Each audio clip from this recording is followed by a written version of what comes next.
mahal sa buhay, wala na yatang dadaig pa kay Job.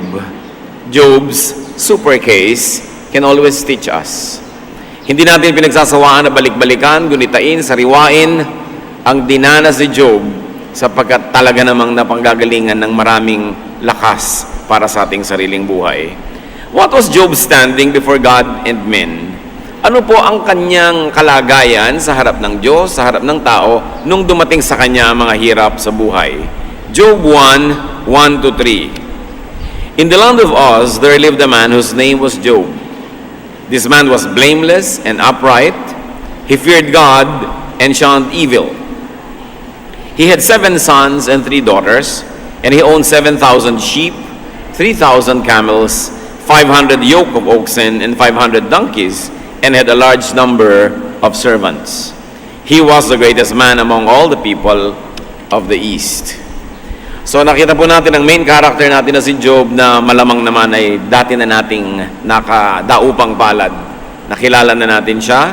Napakayamang tao, dakila sa silangan. At may 10 anak, 7 lalaki, 3 babae. Pagkarami-raming mga utosan at higit lalong napakaraming mga hayop na kalakal at kayamanan noong unang panahon. So that was his situation. Job was a godly man. He was blessed with wealth. He had 10 children, a wife, and close friends. What about Job's trial and great loss, which centered on people? Nawala ang mga taong ito na parang bula sa kanyang buhay. Job 1:6-12. One day the angels came to present themselves before the Lord, and Satan, who came with them, also. The Lord said to Satan, "Where have you come from?" Satan answered the Lord, "From roaming through the earth and going back and forth in it." Then the Lord said to Satan, "Have you considered my servant Job? There is no one on earth like him. He is blameless and upright, a man who fears God and shuns evil." Does Job fear God for nothing? Satan replied, "Have you not put a hedge around him and his household and everything he has?" So isang araw, si Satanas ay humarap sa Diyos at sinabi naman ng Diyos sa kanya, "Anong pinagagagawa mo lately?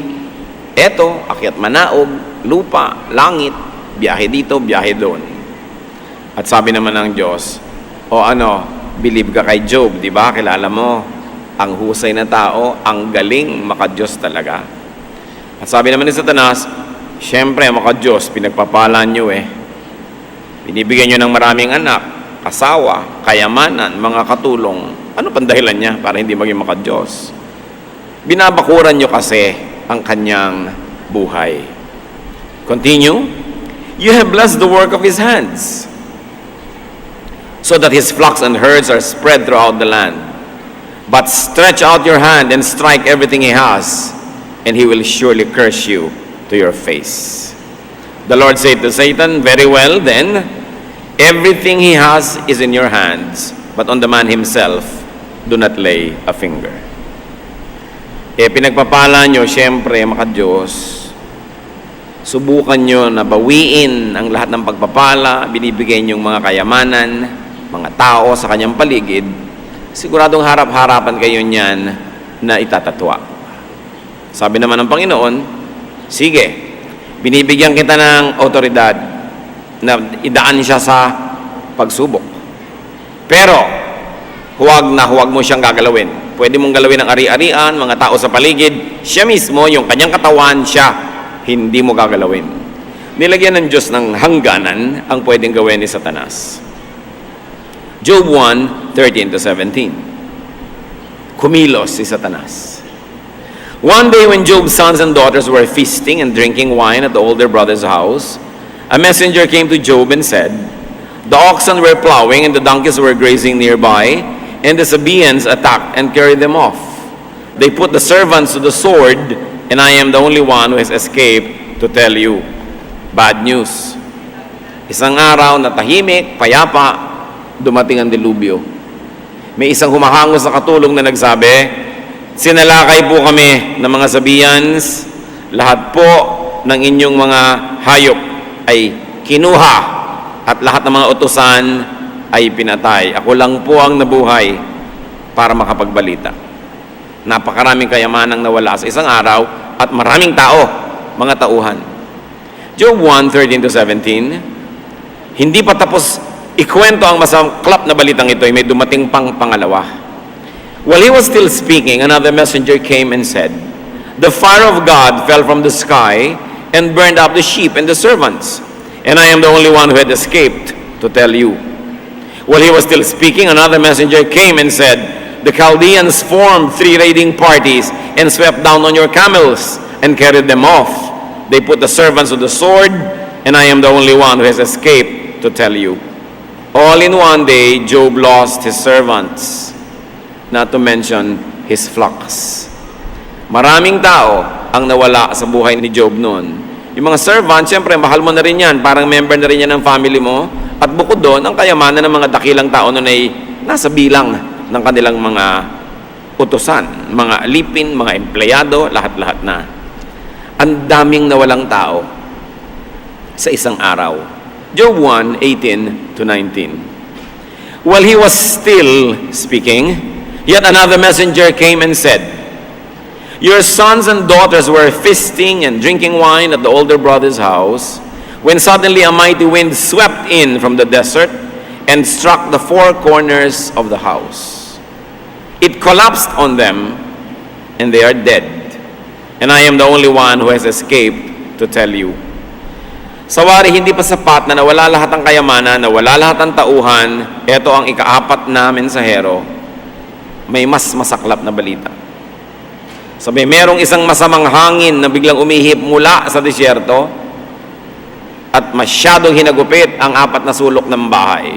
Alam nyo nun, ang mga bahay, load-bearing ang mga dingding niyan.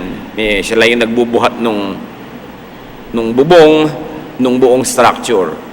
At hindi lang isa ang tinamaan, yung 4 na sulok na nagdadala ng bigat ng gusali, hinagupit ng masamang hangin.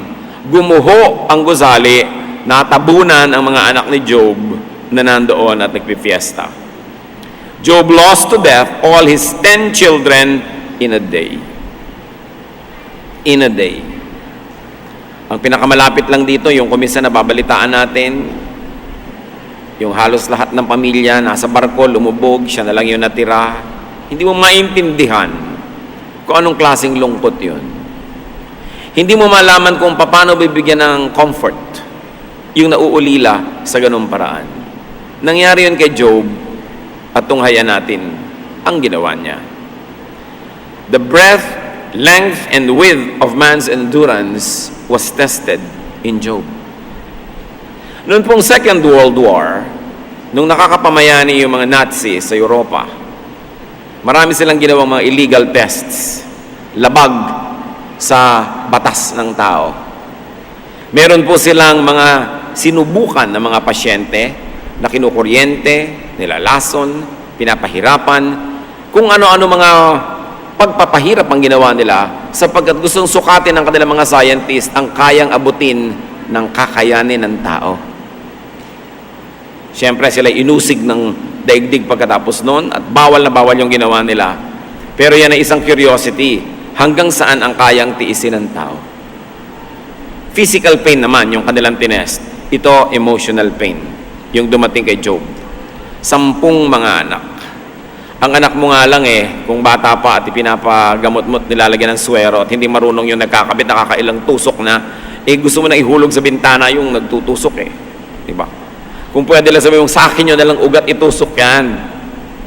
Tinutusok ba lang yun? Hirap na hirap ang loob nyo. 10 anak. At kung may mga asawa yun at mga anak-anak pa, may mga apo pa yan na nadamay, lahat sila naubos. Sobrang lungkot ang nangyari. Alam nyo ginawa ni Job, inahit niya ang kanyang buhok, nagkalbo siya na sagisag ng pagluluksa. Sinira niya ang kanyang damit, nagpatira pa sa harap ng Diyos at sumamba. May mga sumasamba na ang ganda ng damit. Sunday kumisan, you wear your Sunday best. Ang saya-saya, sasamba. Gumraduate, may Thanksgiving fellowship. Merong Thanksgiving event, masaya. Pero ang pinakita sa atin ni Job, hindi lang sa kasayahan sumasamba ang tao.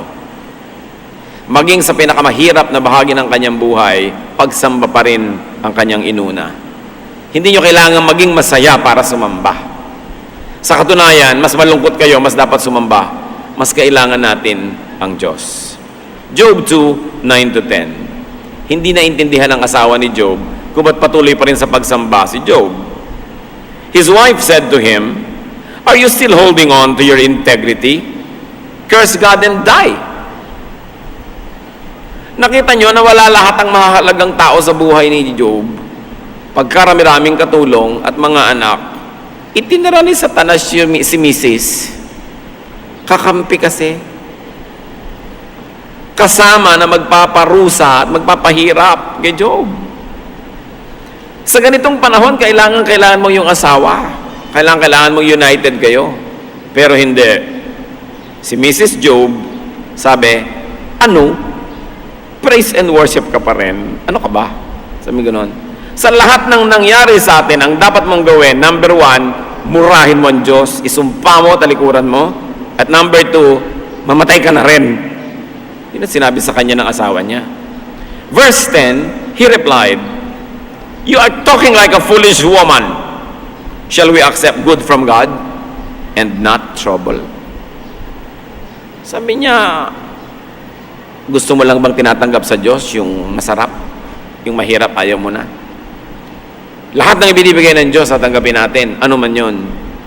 At sabi sa Biblia, hindi nagkasala itong si Job sa pagsisi sa Diyos, sa pagtalikod sa Kanya. Although, admittedly, nalungkot siya, nagluksa, pero hindi niya sinisi ang Diyos. So, Job lost his children to death, but Job also lost his wife, though she was alive. Because she lost his wife's sympathy and loyalty and faith in his reaction. Wala na sigurong sasakit pa sa isang tao na yung kabiyak niya sa buhay ay hindi naniniwala sa kanya. At yun pa rin ang naranasan ni Job. May mga matatalig na kaibigan si Job, but he lost them also. He lost his 3 close friends, Eliphaz, Bildad, and Zophar. Kasi nung mabalitaan nila ang hirap na dinanas ni Job, naglakbay sila ng malayo, at nung makita nila ang nangyari kay Job, dahil hindi lang ito nangyari mga kapatid, although hindi kasama sa usapan natin ngayon, nagkasakit pa siya, nabalot ng kung ano-anong mga bukol ang kanyang katawan. Pero ang bili naman ni Lord, huwag mong papatayin. Sumidhi ng sumidhi yung trial eh. Nung makita nila yung kaibigan nila, hindi nila makilala. Para bang kung minsan, dadalaw tayo, biglang pumayat yung pasyente, hindi mo makilala, na ibang itsura, hapis na hapis. Hindi mo malaman kung paano mo ikukubli yung lungkot mo o reaction mo sa nakikita mong itsura nung dinadalaw mo.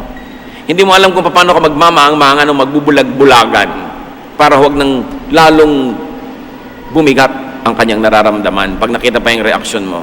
Ganito yung naramdaman ng 3 magkakaibigan. At dahil si Job noon ay naupo sa isang bunton ng mga abo, nakiupo sila doon at 7 araw at 7 gabi silang hindi kumibo, naupo lang doon. Beyond words ang kanilang pagkagulat, beyond words ang kanilang pakikiramay. Pero matapos yon, isa-isa nagsimula na silang sisihin si Job. Pinipilit pa aminin. Aminin mo na masama ka, aminin mo na nagkasala ka, kasi hindi pwedeng mangyari sa iyo ang lahat ng yan kung totoong matuwid ka, tulad ng sinasabi mo. Another masakit sa buhay, yung hindi ka paniwalaan ng partner mo. Pangalawa, yung hindi ka paniwalaan ng mga kaibigan mo. Na napahirap na nga yung kalagayan, pinipilit ka pang usigin dahil ang kanilang logic, ang ganyang uri ng mga sakit at hirap, parusa lang yan ng langit. So pinaparusahan ka, therefore may kasalanan ka. Hindi nila alam na hindi naman punishment ang nangyayari kay Job, kundi trial. Kaya mahirap yung nagda-judge. And because Job lost his wealth, he also lost his many admirers. What was Job's reaction? Tulad ng binanggit natin, sabi sa Job 1, 20-22, "At this Job got up and tore his robe and shaved his head. Then he fell to the ground in worship and said, 'Naked I came from my mother's womb, and naked I will depart. The Lord gave, and the Lord has taken away. May the name of the Lord be praised. In all this, Job did not sin by charging God with wrongdoing. Hindi nawala ang pananalig ni Job.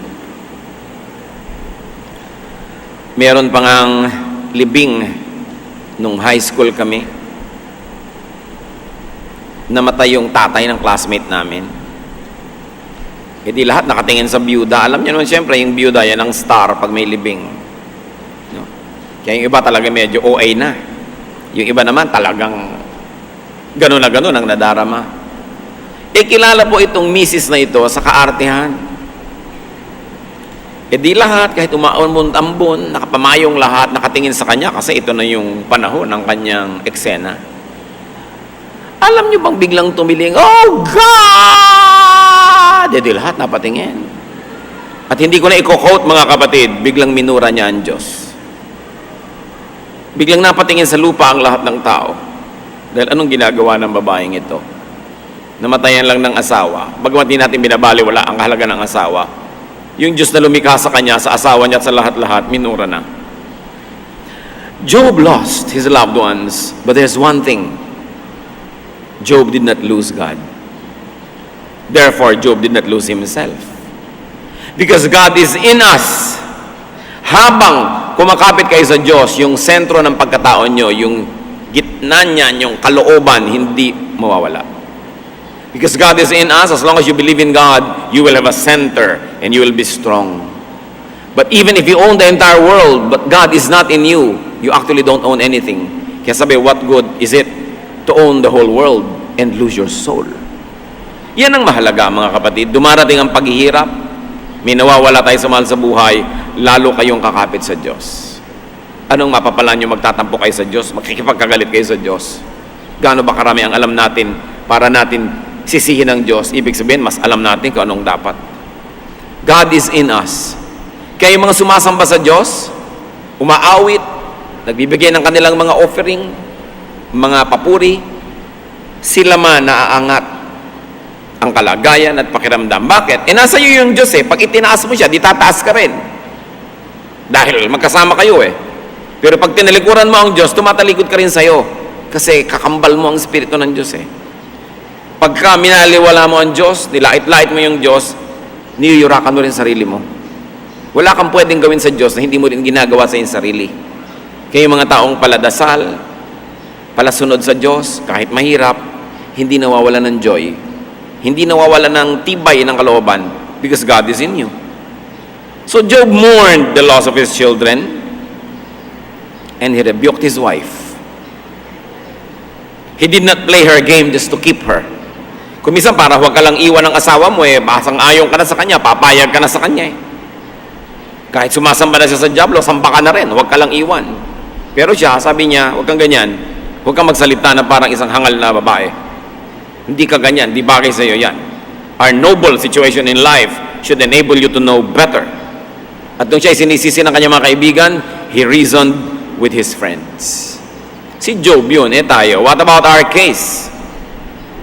Ano ba ang ating sitwasyon? What is our standing before God? Sabi ng Diyos, righteous si Job. So righteous siya, tayo. Romans 3:10, as it is written, there is no one righteous, not even one. So, kung si Job na righteous, nangyari yon, kandidato rin tayo lalo na makaranas sa mga ganon. Because we are short of God's glory. Anong dapat nating isipin mga kapatid pag nawawalan tayo ng mga mahal sa buhay? When we lose people, we realize that loss can be a trial. Tulad ng nangyari kay Job. Hindi punishment. James 1:2, consider it pure joy, my brothers, whenever you face trials of many kinds, because you know that the testing of your faith develops perseverance. Sabi, kahit gaano kahirap at gaano kabigat, huwag niyong papayagan na mawala yung joy, yung malalim na ginhawa ng loob, kahit hirap ang katawan, hirap ang isip. Tahimik ang loob mo sa kaloob-looban, kasi alam mo na may Diyos ka. Sapagkat ang pagharap sa mga ganyan, ang magiging bunga ay ikabubuti at kapakinabangan natin. Huwag nating lilimutin na nakalagay sa Biblia na anumang uri ng tukso o pagsubok na dumadating sa tao ay sukat muna ng Diyos bago niya payagan. Tulad ng bago niya pinayagan si Satanas na ligligin itong si Job, nilagyan niya ng limitasyon. Una, huwag mo siyang gagalawin. Galawin mo na lahat, huwag lang siya. Nung susunod na wave of trials, sabi, sige, galawin mo, pwede ang katawan, pero hindi mo papatayin, may hangganan. Sabi sa Bible, God does not allow us to be tempted beyond our strength, but with the same temptation, will also give the way out. Pag pinayagan ng Diyos ang isang pagsubok, ang isang tukso, may hangganan yon. Sukat niya tayo, ang pinapayagan niya, yung alam niyang kaya natin. At kasama ng tukso, may kakambal na exit door para ka makaiwas. Tanong nung iba, bakit po hindi ako nakaiwas? O kaya bakit ako natalo? Kasi hindi ka umiwas. Kasi nagpatalo ka. Kasi malinaw ang Biblia, kaya mo yan kung kakayanin mo. Kaya nga pinayagan ng Diyos. Pero nasa sayo. Kung ipapatalo mo ang laban, o mananalo ka. By God's help. Isa pa po, kung hindi man yan trial, it could be training. Nakakita na ba kayo ng mga athlete na hindi nahihirapan sa training? Nakakita na ba kayo ng mga scientist na hindi mo na nagpakabihasa sa kanilang mga methods? Nakakita na ba kayo ng sino man nagagawa ng isang dakilang bagay na hindi nagsasanay? So kung may ipapagawa rin sa atin ng Diyos sa mga mission sa buhay, mga ministries, sinasanay din tayo. 1 Peter 5:10, And the God of all grace, who called you to this eternal glory in Christ, after you have suffered a little while, will Himself restore you and make you strong, firm, and steadfast. Sabi ang Diyos, maawain, mabuti. At kung ikaw man ay payagan niyang magdusa, sumandali, ang kasunod nun, papalakasin ka niya, ibabalik niya sa iyo ang mga akala mo'y nawala, yan ang mangyayari sa iyo. Kuminsan mga kapatid, may mga hirap tayong dinaranas, hindi natin alam kung para sa ano. Kung hindi nyo maintindihan kung para sa ano, trial ba? Remember, yung trial pag righteous yun, ha? O training ba? At kung nalampasan nyo na yung hirap, hindi nyo pa rin maintindihan kung ba't kayo dumaan doon, maghanap-hanap kayo ng magagawang mabuti kung saan magagamit nyo yung natutunan nyo sa hirap. Tinrain kayo para tayo may magawa sa pagpapalaganap ng kaharian ng Diyos. Na ang ibig sabihin, hindi lang pagtuturo, kundi pagkalinga sa mga nahihirapan, naghihirap, nasasaktan, nauulila, nalulungkot. Sino ba ang makakaminister sa mga bagong byuda, kundi yung mga dati ng byuda? Lalo't 8 beses na kayong nabiyuda. Mahirap na nasing 8 beses mamatayan, pero pagka nakalampas na kayo doon, talagang kayo na yung pinaka-general ng mga counselors dyan. Habang lumalalim ang ating nilulusong, mas mataas naman ang ating maaahon. Para sa ikabubuti rin ng iba, ipaglilingkod natin sa Diyos. Si Jesus man dumaan sa training, dumaan sa pagsubok, nahirapan para sa atin. At yun din ang hinahanap sa atin ng Diyos, na bawat hirap na dinaranas natin, maging kapakipakinabang sa kapwa. Kung ang hirap na nalampasan natin, ganun lang, nilampasan lang, tapos na, para ano? Kailangan may makinabang. Kaya po yung mga nakakaranas ng mga lungkot, pangungulila, dahil ang asawa nyo nagtatrabaho sa ibang bansa, meron kayong ministry para sa mga nalulungkot at naulila rin. Dumadanas tayo ng mga hirap, sakit, hapdi, kirot, para mas maging mabait tayo doon sa mga dumaranas ng mga ganung bagay din, matapos na tayo gumraduate. May kahulugan ang lahat. Hindi pwedeng sabihing walang kabuluhan. Tayo ang magbibigay ng halaga sa ating mga nagiging mga karanasan. At kung yan ay iaalay natin sa paanan ng Panginoon para pakinabangan ng kapwa, sabi ni Jesus, ang ginagawa nyo sa kapwa nyo, ginagawa nyo sa akin. Yan ang mataas na relihiyon. Na tayo ay maging kapakipakinabang, nakakatulong, nakakapagpalakas ng loob. Kung dumarating ang mga hirap, nawawalan tayo ng mahal sa buhay, maaari na ito ay fruit of our sins or shortcomings. In other words, palo. Pwede rin Hindi mo naman minamahal yung girlfriend mo, inaali-alila mo, nawala, edi napalo ka. Kasi, kasalanan mo yan. Yung asawa mo, binabanlian mo ng kumukulong tubig, pinaplansya mo, hindi naman siya damit. So, ano nangyayari? Nilayasan ka. Bagay sa'yo. Kasi may kasalanan ka Dapat kang tumanggap ng bunga ng itinanim mo. Galatians 6:7-8, do not be deceived. God cannot be mocked. A man reaps what he sows. The one who sows to please his sinful nature, from that nature will reap destruction. Sabi, hindi na paglalaroan ng Diyos, hindi na bibiro. Huwag kayong magpadalos-dalos. Ang itinatanim nyo, aanihin nyo. Sabi sa Biblia.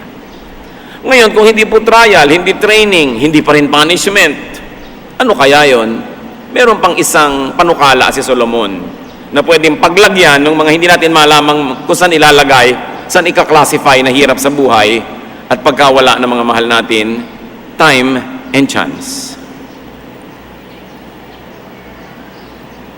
Sabi ni Solomon, sa dinunong-dunong kong ito, meron din akong hindi maipaliwanag. At sa hindi ko maipaliwanag, eto ang paliwanag ko. Sabi niya sa Ecclesiastes 9:11. I have seen something else under the sun. The race is not to the swift, or the battle to the strong, nor does food come to the wise, or wealth to the brilliant, or favor to the learned. But time and chance happen to them all. Sabi niya, marami na akong sinangguni, marami akong naging guro, marami akong binasa at sinulat, pero meron akong napansin, sabi niya. Hindi ko mo mabilis kang tumakbo, garantisadong ikaw mananalo sa karera. Hindi ko mo malakas ka, ikaw mananalo sa giyera.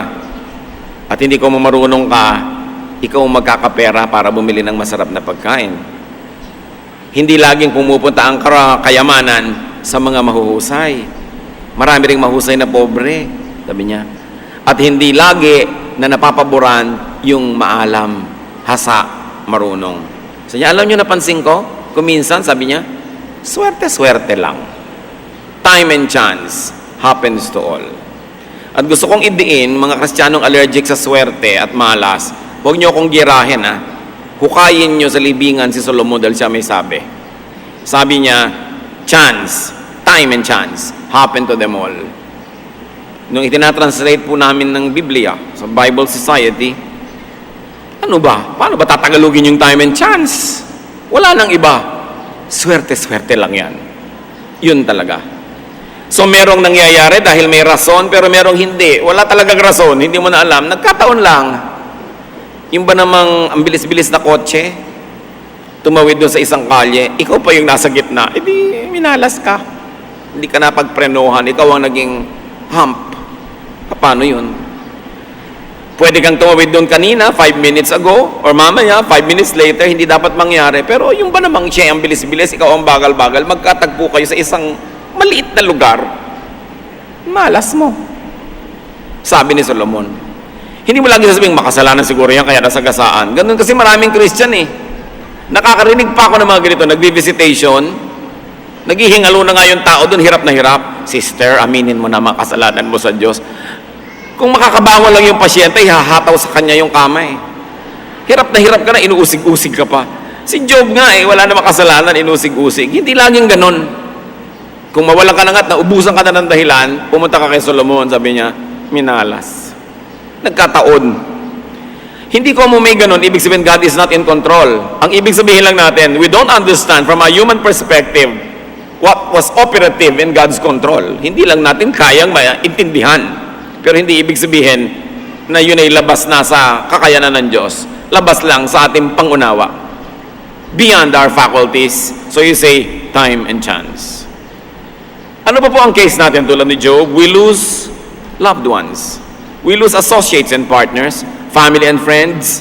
We lose them and we lose people to death. Isa yan sa mga pinakamahihirap, lalo't hindi matibay ang relasyon mo sa Diyos, mahirap yatang mamatayan. Isa sa mga pinakaayaw kong pinaggagawa as pastor, yung nagpupunta sa mga patay, mga namatayan. Kasi naapektuhan ako eh. Paano ka naman po papa-apekto? 3 times, 4 times a week. Ano pang matitira sa'yo? Diba?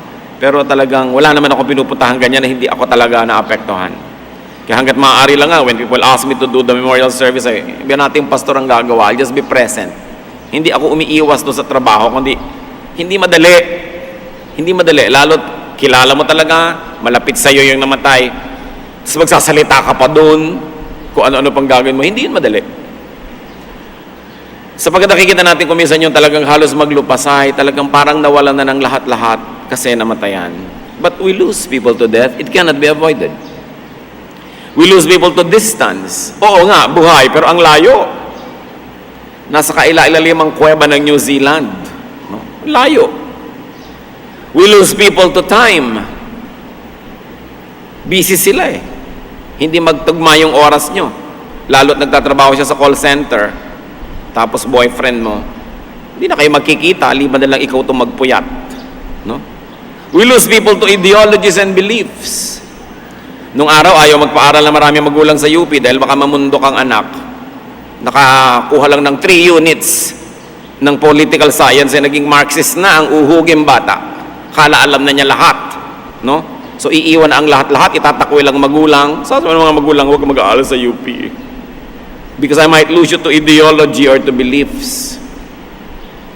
And you lose people to activities. Marami silang kinakahumalingang gawin, walang oras sa'yo. Many times we lose people to our own shortcomings. Kasi hindi natin minahal kung kailan tayo kailangan, hindi natin nanaruga, nawala. Iba't ibang dahilan, but we lose people. It was our reaction and attitude and character we can learn from Job. Like Job, we can mourn. Pwede naman, legitimate naman na magluksa. It is valid and all right to feel bad. Kuminsan, kuminsan ako'y nanliliit. Pag nakakakita ko ng mga born-again Christian, pumupunta sa mga namatayan, huwag kang umiyak, sister, na kay Lord na ang husband mo. Gusto mo sabihin, sige nga, yung husband mo nga ibigay mo kay Lord ngayon? Pa-Lord ka dyan, hipokrita, di ba? Kahit na bang sinasabi mong, ba't ang lahat sinasabi, ay pagka namatay na ako, pupunta tayo sa langit. Wala namang gustong mamatay. Huwag nga tayo magkunwari. Naniniwala tayo sa Diyos, naniniwala tayong pupunta tayo sa pag namatay tayo, pero ang totoo lang, ayaw pa natin pupunta. Dahil gusto mo pa dito. Bihira ang taong gustong-gusto na yun. Wala pa ako nakita ni isa. Liban na lang, hirap na hirap, may sakit, ano na nga ba naghihintay sa'yo dito kung gano'n, di mabuti pa nga, pumunta ka na kay Lord. Yung iba minamaliit nila yung pagkalungkutan ng kapwa. Huy, born again ka na sister, huwag kang iiyak para maganda kang patotoo. Ano ako dito, display? Para lang maging magandang example, pipigilin ko yung luha ko. Ang inyong pong lingkod, baligtad. Pag nasa mga patay tayo at nagpipigil ng iyak yung namatayan. Sige, iyak pa, iyak pa. Sige pa, iyak pa. Di mabuting iiyak nang lumabas. Hindi yun masama. Si Job nagluksa, pero sumamba. O baligtarin nyo, sumamba, pero luksa. Pwedeng pagsamahin yung dalawang bagay na yun. May panahon ng lahat, and there's a time to mourn according to Ecclesiastes. We can and should review the facts. Pagka po tayo ay nawawala ng mahal sa buhay, what should we review? That we don't own anything. Therefore, we don't own people. Everything we have is God-given, therefore is borrowed. Ipakadiin-diin natin sa isip natin ito mga kapatid, wala tayong pag-aari. Bagay man, lalo kong tao. Kahit anak nyo, hindi kayo makakagawa ng anak. Hindi nyo nga alam kung paano nabuo yan. Yung iba nga, 3 buwan ang nandun, di pa niya alam eh. Hindi natin ginagawa ang tao, Diyos ang gumagawa niyan. Kung iyan ay isinilang, dumaan sa iyong sinapupunan, daan ka lang, pero hindi talaga sa'yo nagmula sa Diyos. Ang asawa, hindi sa'yo. Ang anak, hindi sa'yo. Wala tayong pag-aari. Sabi sa Psalm 24 verse 1, the earth is the Lord's and everything in it, the world and all who live in it. Ang mundo, lahat ng nasa mundo, mga nakatira dito sa Diyos. Wala tayong pag-aari. Kaya maganda yung Tagalog, ang tawag natin dyan, ari-arian. Kunwari lang. Hindi totoo.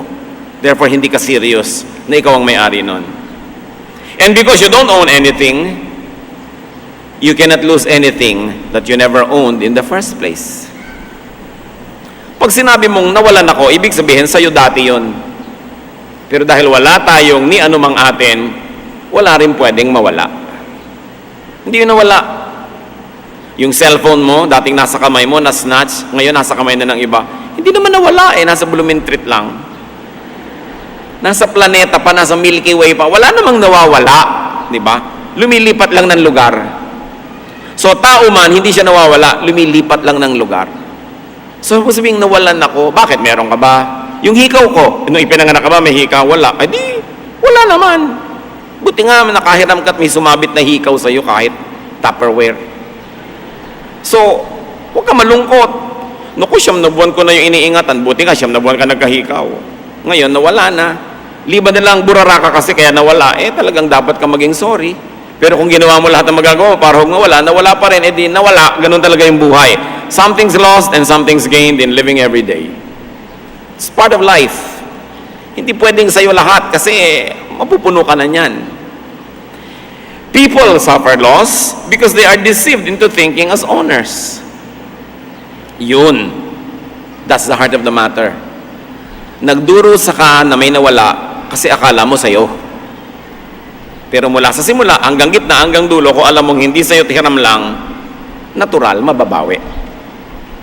Ang pasalamat ka, nakahiram. Hindi ka magagalit sa Diyos, magpapasalamat ka, tulad ng ginawa ni Job. Sabi niya, tatanggap lang ba tayo ng masarap at hirap? Hindi na. Nagbigay ang Diyos, binawi ng Diyos, purihin siya. Yun ang sabi niya.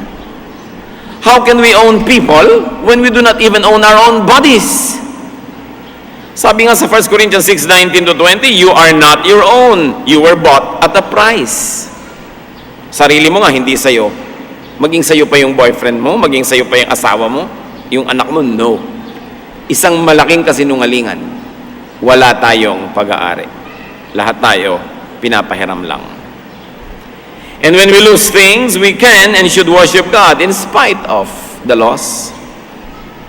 And very probably because of the loss. Dahil nawalan ka, lalo kang dapat sumamba. Or kahit nawalan ka, sumamba ka pa rin. Because in both cases, all the more that we need God. Si David, nung nag-aagaw buhay, naghihingalo yung kanyang munting anak. Hindi kumain, hindi naligo, hindi nag-ahit, hindi bumangon sa pagkakadapa, sa pagdarasal sa Diyos, na pahabain ang buhay ng kanyang anak.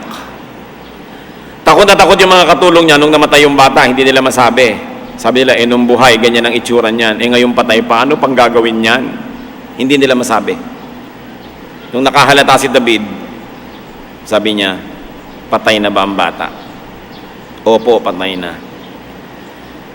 Naligo ang David, bumangon, nagbihis ng maganda, nag-ahit, nagpabango, nag-lotion, kumain, sumamba.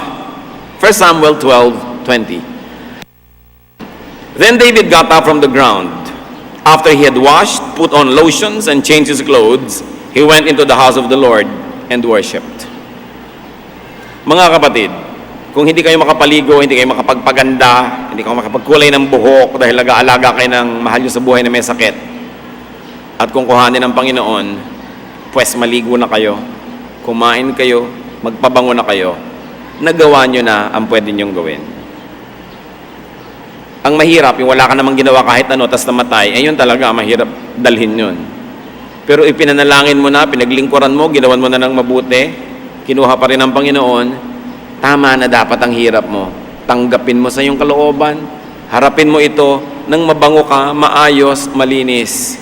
Kasi wala ka nang inaalagaan namatay na. So pwede ka na ngayong mag-asikaso na iyong sarili. Sabi ni David, nung buhay pa, ginawa ko lahat. Ipinanalangin ko, ipinag-ayuno ko. Pero kinuha na ng Panginoon, wala na akong magagawa. Tuloy dapat ang buhay. Kasi kung gusto ng Diyos, pati ikaw mawala, sabay kayong kinuha. Hindi ka kinuha, di ibig sabihin ang gusto pa ng Diyos, mabuhay ka. So mabuhay ka dyan, yun ang gawin mo. Dahil pag tatawagin ka na, tatawagin ka na. Pag hindi ka pa tinatawag, huwag ka mag-volunteer. Hayaan mo ang Diyos at tumawag. Kaya iba, naku, sasama na ako. Hindi ka na nga kinuha, sasama ka pa. Wala ka ng ticket, puno na ang bus.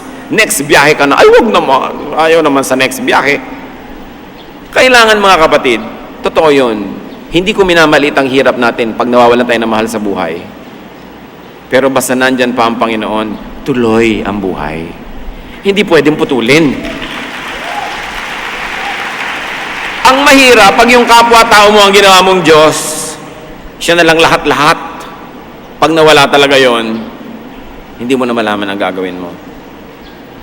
Tulad ng sinabi ng asawa ni Job. Siguro, ang genius niya, pera, mga anak, lahat-lahat. Yung kalagayan nila sa lipunan. Kaya para sa kanya, ngayong wala na yon, wala rin kahulugan si Job. Pambihira naman, kung kayo si Mister, naghirap kayo, nagkasakit kayo, wala na kayong kwenta kay Mrs. Job 2:9-10, his wife said to him, "Are you still holding on to your integrity? Curse God and die."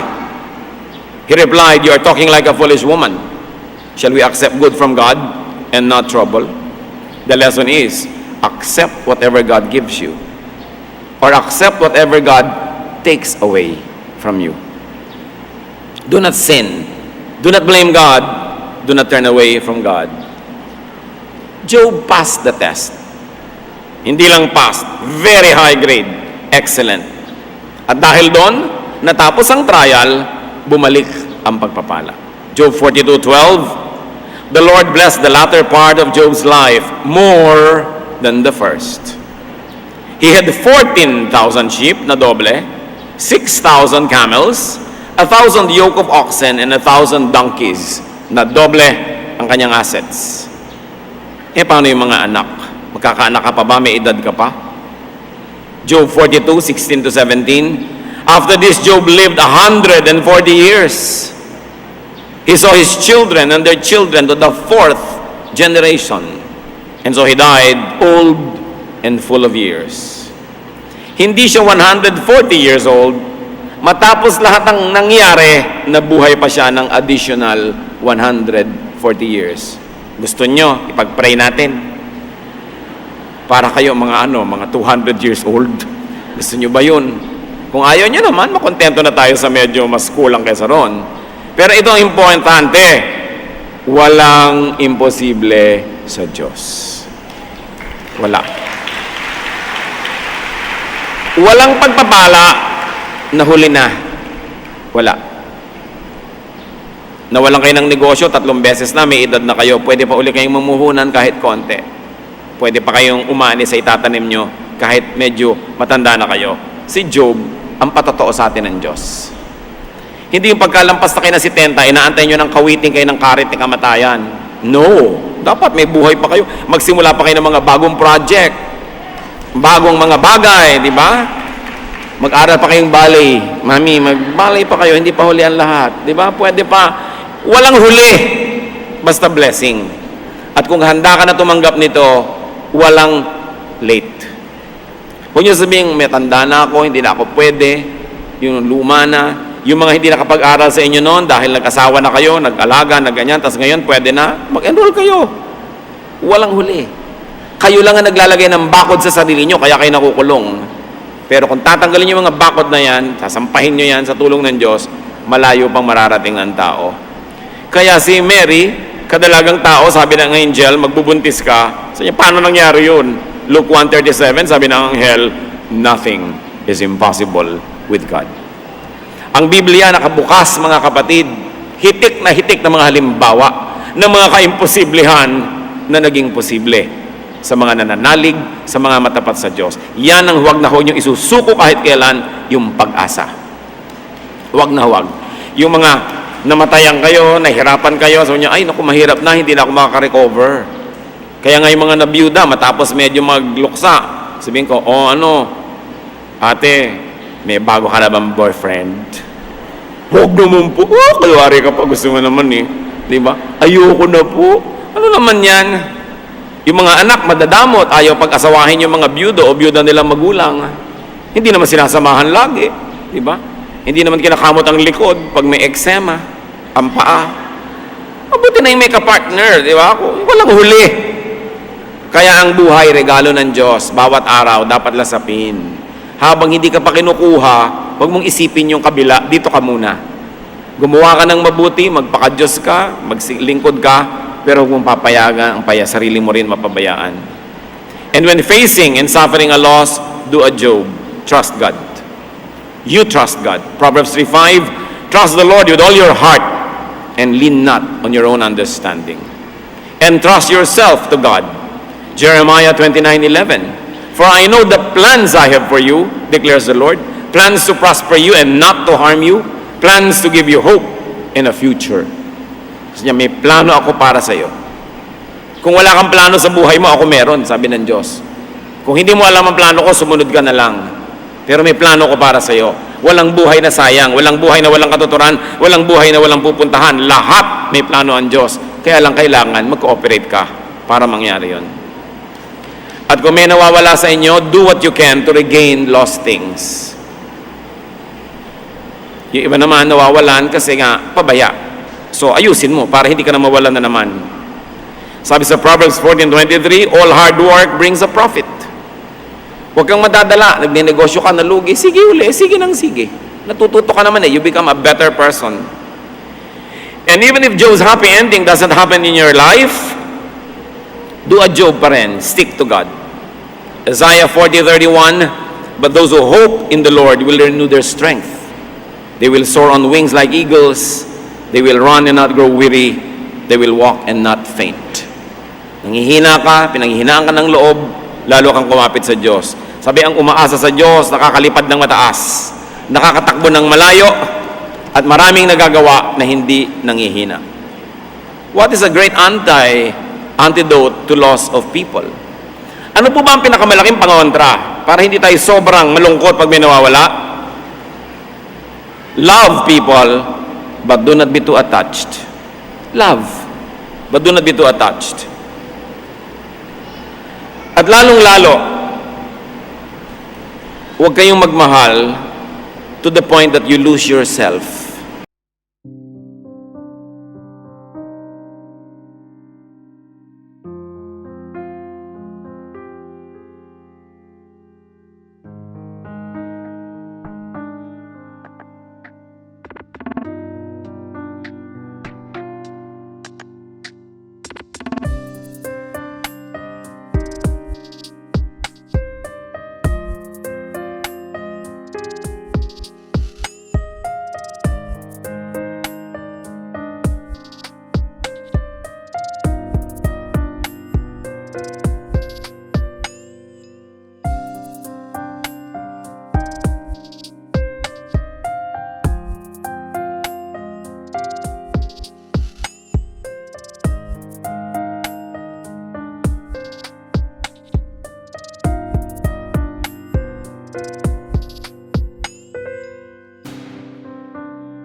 Pag ginawa mo ang Diyos na number 2, number 3, tao yung number 1 o number 2, kawawa ka. Kasi pag iniwan ka noon, eto ka, papasagasa ka sa tren, lumululun ka ng lason.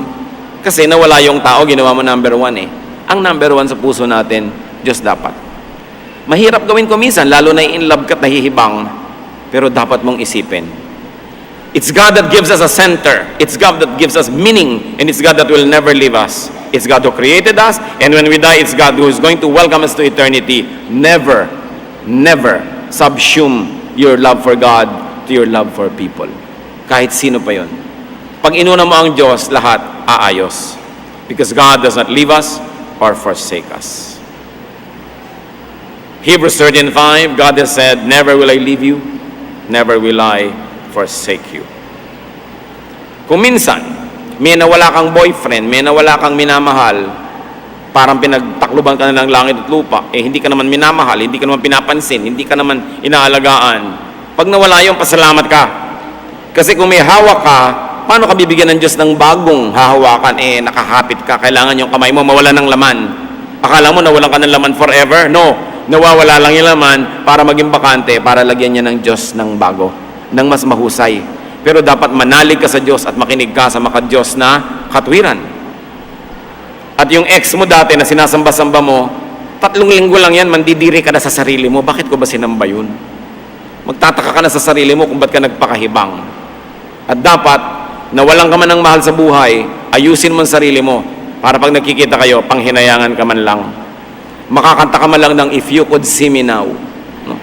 Kung alam mo yung lumang kanta. No?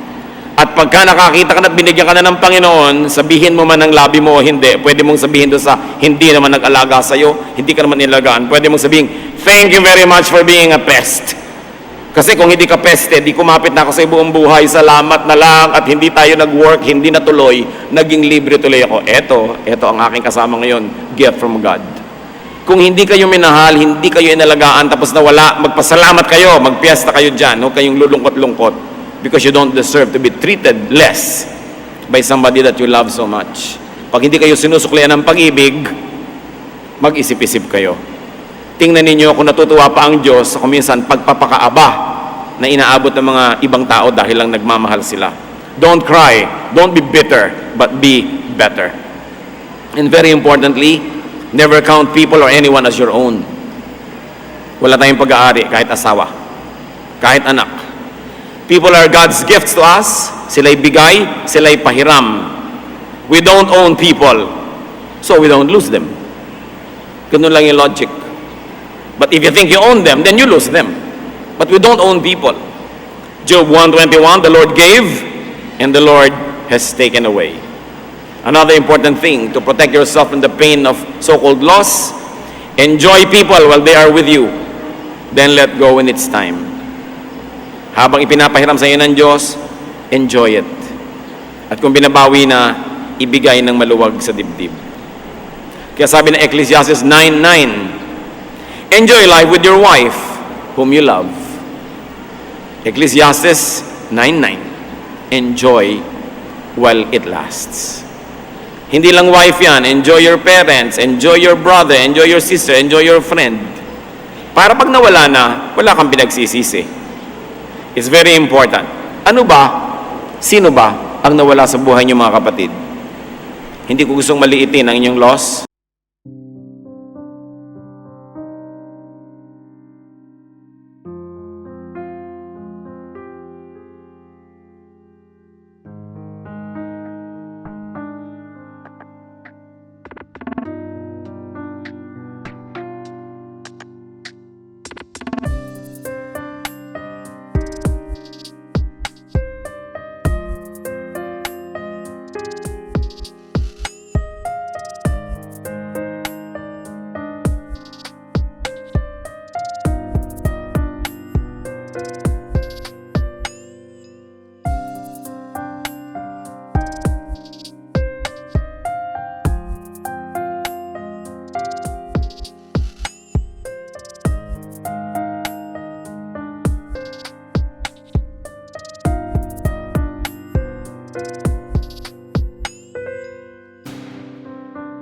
Pawalan. Ang pagmamahal, isinusukong kusa. Hindi pwedeng hulihin, itali, o ibilanggo. Losing people, you don't do that. Kaya dapat inuuna natin ng Diyos, mga mahal natin sa buhay, tinuturuan natin maging maka-Diyos, tanggapin ang kaligtasang inaalok ng Panginoon, para pagka sila'y sumakabilang buhay, ibinigay lang natin sa Diyos, hindi nawala. At alam natin tayo magkikita-kita pang muli. Takot ito ng marami. Sabi ni Lord, fear not. Sabi niya, I do not give as the Lord gives, as the world gives. Do not be afraid. So huwag tayong matakot na mawala ng mga tao sa paligid. Diyos ang naglagay, Diyos ang nagme-maintain. Meron tayong participation, do what we can, and when it's time to go, let go. Ang katapusan ng buhay sa mundo, hindi katapusan ng lahat. Isang pinto lang ito na pinapasukan natin patungo sa kabila. Ama namin sa langit, salamat sapagkat kayo Diyos ng buhay, Diyos na tumutulong, nagmamahal sa amin. Sa sandaling ito, dinadalangin namin sa iyo ang mga kasama at mga kapatid namin na namimighati dahil nawalan ng mahal sa buhay. Masakit ito, mahirap. Pawiin mo ang mga lungkot, Panginoon, palitan mo ng inyong kapayapaan, ng inyong ligaya. Sa mga nawalan ng kung ano-ano mga bagay, ipakita niyo sa amin na aming pagkakamalit na hindi na namin maulit. At maipamuhay namin ang mga nalalabing panahon na umaasa, sumusunod sa inyong katwiran. Pawiin mo ang mga takot namin na baka mawala ang mga mahal namin sa buhay. Sa halip, ihanda mo kami sa hindi maiiwasang panahon na yon. Handa kami, ginawa namin ang dapat, nagmahal kami sa panahon na pwede pa. At kung hindi na pwede, maluwag naming ipinagpapasalamat na at least nakahiram kami. Magbulay-bulay tayo mga kapatid tungkol sa issue na ito ng ating attachment to people, our fear of losing them.